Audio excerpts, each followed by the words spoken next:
Est-ce que tu as l'impression que tout va de travers depuis quelque temps, que les malentendus s'accumulent, que la technologie plante, qu'on a besoin de tout refaire 2 fois? C'est peut-être que Mercure rétrograde est à nos portes. J'ai vraiment l'impression de faire une infopub.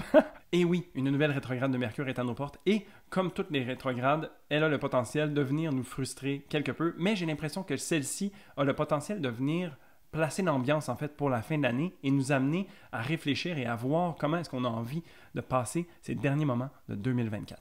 Cette rétrograde se passe du 25 novembre au 15 décembre 2024, mais elle va se faire ressentir du 7 novembre au 2 janvier si on prend en compte la période d'ombre qui vient englober cette rétrograde. Les degrés qui seront le plus affectés sont du 6e au 22e degré du Sagittaire. Dans cette vidéo, j'ai envie de regarder l'entièreté de la rétrograde de Mercure, son avant, son pendant et son après, pour savoir ce qu'il en est, comment ça va venir nous affecter et comment est-ce qu'on peut utiliser ça à notre avantage. De prendre ces périodes-là comme des opportunités plutôt que des périodes qui font juste nous faire chier.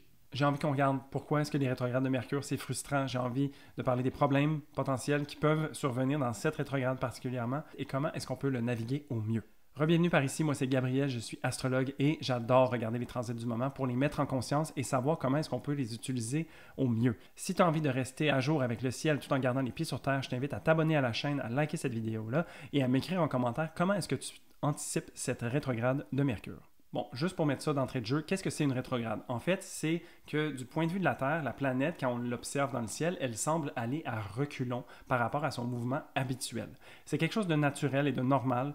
C'est une illusion d'optique, en fait, depuis notre point de vue, mais ça se produit de 3 à 4 fois par année. Et puis, ça dure environ 3 semaines, mais plus souvent qu'autrement, quand on calcule la période d'ombre qui est un peu avant, un peu après, ça vient englober un bon 2 mois de l'année. Fait que si on fait le calcul, on est à peu près la moitié du temps pendant une année en période de Mercure rétrograde. Et c'est peut-être pour ça que, en fait, c'est un des transits astrologiques les plus populaires ou les plus reconnus, parce qu'il arrive souvent, puis on est facilement capable de pouvoir faire des corrélations avec notre vie de tous les jours. Souvent, ce qu'on va entendre, c'est que les rétrogrades de Mercure, c'est frustrant, on dirait que c'est anxiogène, qu'on ne sait pas trop comment ça va aller, comment on devrait utiliser ces périodes-là, mais j'ai envie qu'on déconstruise ça en regardant un petit peu qu'est-ce que c'est justement une rétrograde de Mercure. Les mots-clés pour Mercure, c'est la communication, l'intellect, le déplacement, la technologie, les échanges. Donc, c'est vraiment tout ce qui est de l'ordre mercantile, où est-ce qu'on est dans la communication à travers l'image, la parole, l'écrit.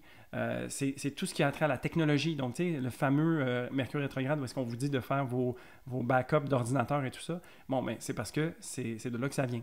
Si on regarde c'est quoi les mots-clés pour une rétrogradation, c'est souvent des mots en « re ». Donc, de revoir, de repenser, de refaire, de reviser, de réévaluer, de réparer, de revisiter, de faire de la réflexion. Mais ça, c'est d'un point de vue un peu plus moderne. À l'époque hellénistique, on associait souvent les rétrogrades de Mercure à des détours, des délais, de devoir refaire les choses plusieurs fois. Donc, c'est souvent de prendre son mal en patience parce que ce qu'on essaie d'initier pendant ces périodes-là vont devoir être revue, en fait. On va devoir revenir sur nos pas, peut-être prendre un détour, changer de direction, changer nos plans. Donc ici, on peut bien voir la corrélation. Pourquoi est-ce que cette période-ci est un petit peu plus dérangeante?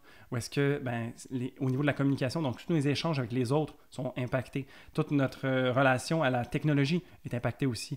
Tout ce qui a trait à l'Internet, les ordinateurs, les téléphones, tout ça, tu sais, c'est tout à ce niveau-là. Et puis les déplacements, donc tout ce qui est de l'ordre d'aller faire ses commissions, d'être en voiture, c'est comme vraiment être pris dans le trafic, mais à tous les niveaux. Alors, ensemble, j'aimerais ça qu'on regarde un petit peu les transits que Mercure va faire à travers les 2 mois qui s'en viennent pour prendre en conscience vraiment de qu'est-ce qu'il en est et puis savoir comment est-ce qu'on peut tirer son épingle du jeu avec tout ça. Si on regarde ça puis on y va en ordre chronologique, tout commence le 7 novembre. C'est la période d'ombre qui commence.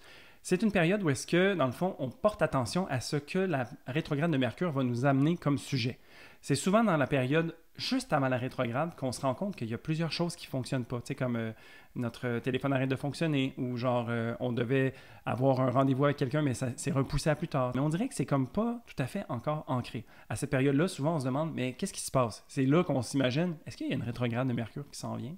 Souvent, c'est le cas. Les problèmes commencent à arriver à partir du 7 novembre et continue de se manifester jusqu'au 25, où est-ce que la planète va devenir rétrograde pour de vrai. Mais commençons tout d'abord par voir c'est quoi les transits que Mercure va faire avant de devenir rétrograde. Le premier de ces transits-là, c'est Mercure qui va faire un carré à Saturne. Ça, c'est un transit qu'on va revoir 3 fois. Mercure carré Saturne, c'est frustrant. C'est l'impression que notre intellect, notre volonté de communiquer, d'être en interaction avec les autres, de vouloir utiliser la technologie est bloqué.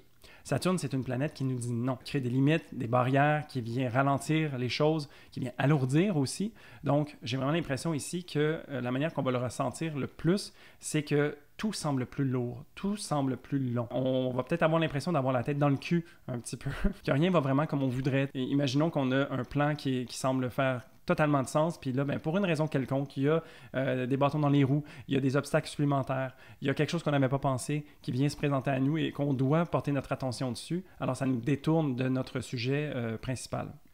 Donc me revoilà, je ne sais pas exactement où est-ce que j'ai fini ma dernière phrase, mais je viens de vivre un moment Mercure carré Saturne.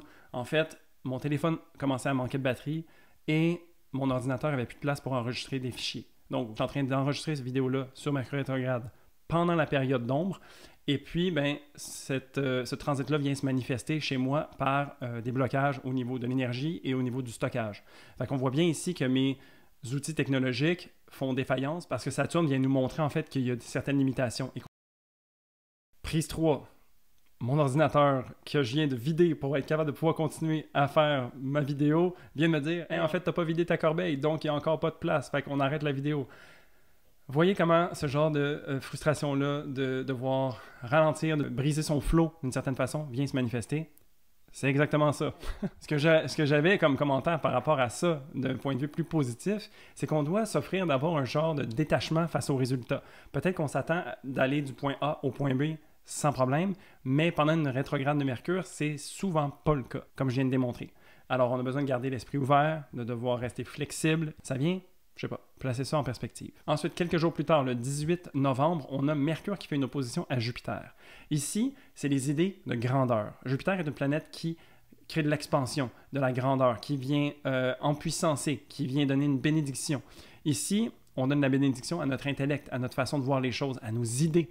Donc, cette effervescence d'idées qui peut se faire ressentir. Chose à noter, c'est que Mercure est dans le signe de Jupiter et Jupiter est dans le signe de Mercure. Les deux planètes sont donc en exil, qu'on appelle, ou ce que j'aime appeler en inversion. C'est une condition planétaire qui fait en sorte que ces deux planètes-là n'ont pas tout à fait toutes les ressources nécessaires pour pouvoir œuvrer au maximum. Donc, on peut s'imaginer que, du point de vue du Sagittaire, Mercure, qui est une planète beaucoup plus orientée sur le détail, sur les informations, les données, se voit plonger dans un signe beaucoup plus philosophique qui est là dans les grandes idées, dans les grandes lignes. Donc souvent, je décris Mercure en Sagittaire comme étant plus brouillon. De son côté, Jupiter, qui est une planète de grandeur dans un signe où est-ce qu'il va dans les menus détails, on voit qu'il y a peut-être une certaine problématique qui peut se faire ressentir, une surcharge de données. Et donc, on doit se raviser, en fait. On doit accepter peut-être que les choses vont nous sembler être tellement optimistes et que tout peut bien aller, mais en même temps, peut-être qu'on va se sentir surmené, dépassé par les événements, dépassé par les idées qui nous habitent, puis même des fois dire « Ah, mais j'ai plein d'idées, mais je ne sais pas comment m'y prendre, je ne sais pas comment les mettre en action. » Ça reste que l'opposition ici entre ces deux planètes-là vient être bénéfique parce qu'elles se supportent mutuellement. Bien qu'elles soient les deux dans des situations un petit peu moins idéales, elles sont capables de se dire comme, tu sais, c'est comme si chacune était dans la maison de l'autre, puis cherchait des affaires dans la maison de l'autre, mais ils peuvent se parler au téléphone pour se dire où est-ce qu'ils ont rangé leurs trucs. Aussi, ce que ça peut nous permettre de faire, c'est d'avoir plus de perspective avec Jupiter qui vient élargir un petit peu le spectre de Mercure. Ici, donc, ça nous offre la possibilité de sortir d'une vision plus étroite, peut-être, et de voir plus grand. Fait que ça, c'est quand même intéressant si on se permet de jauger ça et de faire attention à la confiance exagérée ou à se surmener trop rapidement. C'est aussi un transit qui nous amène à penser avant de parler. T'sais, donc, on peut avoir la parole rapide, des fois avec un Jupiter qui vient empuissancer Mercure. C'est de faire attention un petit peu des fois à comment est-ce qu'on dit les choses ou quel genre de message est-ce qu'on véhicule. Des fois aussi, on a peut-être tendance à donner trop d'informations, donc trop comme pas assez. Ce transit-là, qu'on va aussi revoir 3 fois, va venir nous offrir un genre de tiraillement ou un besoin d'équilibre entre la raison et les croyances. Donc, ces deux transits-là que je viens de parler, le carré à Saturne, l'opposition à Jupiter, sont vraiment les transits les plus signatures qu'on va ressentir pendant cette période-là. Un certain blocage et une certaine idée de grandeur à côté. Donc, on voit bien ici qu'il y a ce tiraillement, comme je disais, entre la raison et les croyances, mais aussi peut-être entre la manière de faire et qu'est-ce que ça va nous coûter de faire ces choses-là. Ça nous amène donc au 25 novembre où est-ce que la rétrograde de Mercure s'entame. Comme je disais plus tôt, une rétrograde de Mercure, c'est de revoir, de repenser, de refaire les choses, de revisiter aussi. D'un point de vue plus moderne, on parle aussi de revisiter son passé, de revoir en fait comment est-ce qu'on en est arrivé là, de voir c'est quoi les événements qui ont été tissés et qui nous ont amenés à aujourd'hui, puis de voir comment est-ce qu'on peut refléter peut-être sur la manière qu'on s'y est pris, la manière qu'on aurait envie de s'y prendre pour le futur, tu sais, parce que cette rétrograde de Mercure nous offre en fait un pas de recul pour pouvoir avancer de manière plus authentique, plus alignée peut-être avec ce qu'on a envie. Donc ici, la rétrograde s'amorce. Et tout de suite après, le 1er décembre, il y a une nouvelle lune dans le signe du Sagittaire. Une nouvelle lune, c'est là où est-ce qu'on place une semence. C'est là où est-ce qu'on démarre quelque chose qui va prendre du temps à fructifier. Et puis c'est parfait parce qu'une rétrograde de Mercure, en fait, ça nous amène à ralentir, ça nous amène à l'intérieur de soi. Une nouvelle lune fait aussi ça. Donc, le 1er décembre, une fois qu'on est bien installé dans la rétrograde de Mercure, je pense que de faire de l'introspection, de revenir à soi, de chercher à comprendre ses besoins, d'y répondre, de prendre conscience en fait d'où est-ce qu'on est, le plus possible va nous aider à bien vivre et naviguer cette rétrograde de Mercure. Les questions qui peuvent être intéressantes à se poser, c'est qu'est-ce qui doit être fait? Qu'est-ce qui me bloque? Comment est-ce que je vais m'y prendre? Comment est-ce que je peux tirer des leçons ou des apprentissages de tout ça? Ça, c'est vraiment l'ambiance de la fin de l'année, en fait. Parce que là, on fait un focus sur Mercure rétrograde, mais pas longtemps après, il y a la rétrograde de Mars aussi qui s'entame. Alors, on a 2 rétrogrades en parallèle qui viennent terminer une année que j'appelle 2024 comme une année de préparation. Donc, on n'est pas tout à fait dans le début de la course, mais il y a beaucoup de changements à venir dans les prochains mois. On est en train de se positionner. Tu sais, c'est comme un peu le calme avant la tempête. Et puis, ben, profitons de ce calme-là pour se positionner de la manière la plus optimale pour nous, pour être capable d'affronter peu importe ce qui s'en vient. C'est pas nécessairement que ce qui s'en vient, c'est négatif, c'est juste qu'il y a beaucoup de changements à prévoir et je crois que de s'offrir de la flexibilité et de l'adaptabilité va vraiment nous être utile pour 2025. Ensuite, on revisite tranquillement les transits qu'on a vus précédemment. Alors, Mercure, qui est maintenant en rétrograde, va refaire une opposition à Jupiter. Ici, c'est d'avoir justement cette réflexion, de voir en fait comment est-ce que les choses qui se sont passées il y a peut-être une semaine ou 2 viennent prendre un sens différent, si on a une perspective différente. T'sais. Juste le simple fait de regarder un petit peu par en arrière, comment est-ce que ça nous amène à voir les choses peut-être différemment. Le 5 décembre, on a Mercure qui fait sa conjonction au Soleil. Ça, c'est ce qu'on appelle un quasimi, et c'est le moment qui marque la moitié de la rétrograde. Donc, on est à mi-chemin, ça fait du bien. Ici, ce que ça fait quand une planète est au cœur du Soleil, c'est que ça nous offre une version exaltée de cette planète-ci. C'est comme si on avait un éclair de génie, un moment eureka. On a vraiment des prises de conscience. On se sent dans un flow. Donc, à travers tout ce ralentissement un peu mouchi, tu sais, genre, de Mercure rétrograde, on a comme ce moment de clarté, cette vision qui vient nous frapper. Et puis, on se dit, OK, mais voici ce que j'ai envie de faire. Voici comment j'ai envie de m'y prendre. Mais cette période-là ne dure pas longtemps. Ça dure en général une journée ou 2. Puis après, on a quand même besoin de terminer la rétrograde. Donc, c'est de voir, en fait, de prendre note de qu'est-ce qui vient se manifester à ce moment-là pour savoir comment est-ce qu'on a envie que ça se découle par la suite. Et garder, en fait, cette flamme d'optimisme, tu sais, parce que le Soleil est en Sagittaire aussi, qui va venir nous raviver comme une lumière au bout du tunnel, tu sais, de savoir, en fait, que la période que vous êtes en train de vivre pendant cette rétrograde, qui est peut-être un peu frustrante, un peu ralentie, tout ça, mais elle aboutit à quelque chose, elle sert à quelque chose. Le 6 décembre, tout de suite après, on va refaire notre carré à Saturne. Donc, on a vu c'était quoi les blocages au préalable. Maintenant, comment est-ce qu'on les adresse? C'est pas nécessairement à ce moment-ci qu'on va mettre les choses en place, mais ici, on se permet de ne pas être surpris, en fait, par ces blocages-là. On sait de quoi il en retourne et on a peut-être un peu plus d'idées de comment est-ce qu'on va avoir envie de les naviguer. Donc, ici, encore une fois, on se prépare. Tout juste avant la fin de cette rétrograde, on a Mercure qui fait un sextile à Vénus. Ça, c'est un transit qui fait du bien parce que Vénus, c'est une des bénéfiques du ciel et puis sa relation est positive. Donc, contrairement à ce qu'on a vécu avec Jupiter, qui était, oui, positif, mais peut-être un petit peu dérangeant ou d'une manière un petit peu plus gauche, ici, Vénus, elle est quand même bien. Elle va être en Verseau. Et donc, ça vient nous aider à avoir une bonne communication avec autrui. Ça vient peut-être nous aider à trouver des alliés, trouver des gens qui pensent comme nous, qui ont envie de faire les choses dans le même sens que nous. La communication, elle est fluide avec les autres. C'est comme si on avait, en fait, tous pris conscience des difficultés qu'on est en train de vivre à ce moment-ci, de prendre conscience, de savoir un petit peu comment on a envie de se placer. Et puis là, ben, peut-être qu'on trouve des gens qui vont vouloir nous aider, qui vont pouvoir nous débloquer, qui vont pouvoir nous supporter à travers tout ça. Fait que je pense que ça serait de vraiment prendre la balle au vol quand ça se présente. Le 15 décembre, donc, Mercure termine sa rétrograde et redevient prograde. Donc, elle revient dans un mouvement vers l'avant. Ça va faire du bien. Ici, donc, on n'est pas tout à fait sorti de la grande période d'une rétrograde de Mercure, mais on a vraiment un bon bout de chemin de fait. Donc ici, les choses commencent à se remettre en place. Ça commence à être un petit peu plus vers l'avant, un petit peu plus fluide. Mais on se rappelle que Mercure est quand même dans le signe du Sagittaire, son signe d'inversion, donc c'est un petit peu encore toujours dans cet esprit de brouillon, parce que notre idéal est peut-être en conflit avec le rationnel. Mais ça va faire quand même du bien de revenir dans un mouvement vers l'avant. C'est comme si les choses débloquaient tranquillement, pas vite. Et puis c'est juste de naviguer ça au mieux pour soi. Dans le fond, c'est de voir qu'il faut être prudent. On n'a pas terminé. Donc c'est l'impression que tout est fini puis qu'on peut y aller à fond la caisse, mais peut-être pas tout de suite. Comme juste prenez une petite seconde. Le 24 décembre, on a un transit qui va venir un petit peu encapsuler la saveur de toute cette rétrograde de Mercure. C'est le carré de Jupiter à Saturne. Jupiter qui est une planète d'expansion, Saturne qui est une planète de restriction. Les deux se voient être en tension ici. Donc c'est vraiment un reality check. On a besoin d'équilibre entre ses objectifs et sa responsabilité. C'est un désir d'émancipation des contraintes, mais tout en choisissant de quelle manière est-ce qu'on va payer le prix. C'est comme si on avait besoin d'être responsable et de choisir, en fait, sachant qu'on a peut-être un choix à faire entre A et B. Les deux vont nous coûter quelque chose, mais c'est d'y aller en conscience et d'y aller avec conviction, en fait, en sachant c'est quoi le prix qu'on va avoir à payer, c'est quoi les sacrifices peut-être qu'on va devoir faire pour atteindre ce qui nous plaît. C'est sûr ici que ces deux planètes lentes qui viennent se rencontrer en aspect de tension, peut-être que notre tolérance aussi va être un peu faible, on va être peut-être énervé, on va sembler être un petit peu pris entre deux chaises, comme contraint un petit peu plus qu'on voudrait. Il ne faut pas oublier que tout le monde est en train de vivre ça aussi.